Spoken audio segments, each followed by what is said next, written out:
Halo Lemek, kali ini kita coba bahas tentang evaluasi hasil kalibrasi.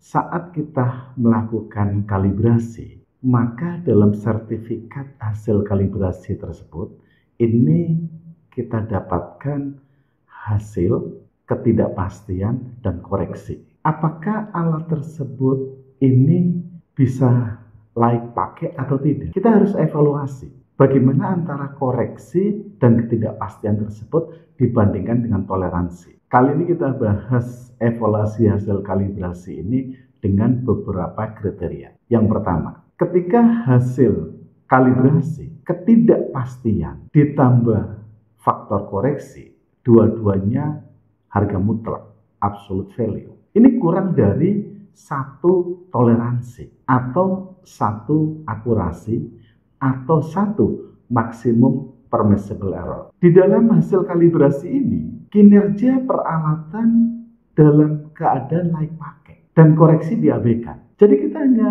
bisa langsung menggunakan peralatan tersebut tanpa mempertimbangkan koreksinya. Yang kedua, ketidakpastian ditambah faktor koreksi harga mutlak ini di antara satu toleransi dan dua kali toleransi atau akurasi atau maksimum permissible error. Kinerja peralatan diterima, tetapi perbaikan dibutuhkan segera. Karena itu, koreksi hasil kalibrasi diperhitungkan dalam pengujian. Saat kita melakukan pengujian, maka koreksinya berapa? Itu harus kita masukkan. Kriteria yang ketiga adalah ketidakpastian harga mutlak ditambah faktor koreksi harga mutlak lebih dari 2 kali toleransi atau akurasi atau maksimum permissible error. Keadaan alat ini adalah peralatan rusak, tidak dalam keadaan layak pakai. Karena itu tidak boleh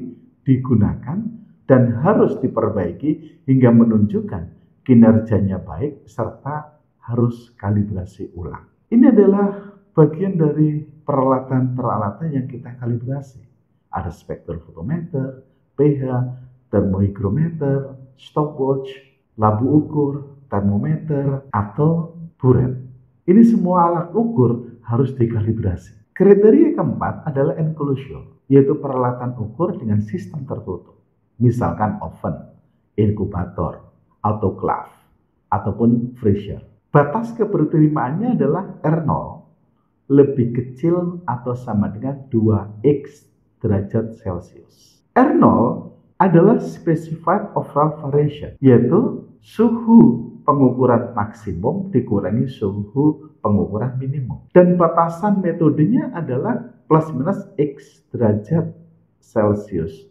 Peralatan memiliki kestabilan suhu. Misalkan, kita mengukur oven untuk TSS. TSS ini adalah dalam pengukuran dinyatakan 104 plus minus 1 derajat Celcius. R0-nya kita ambil dalam sertifikat kalibrasi. Sedangkan X-nya kita ambil dari plus minus 1 derajat Celcius tersebut.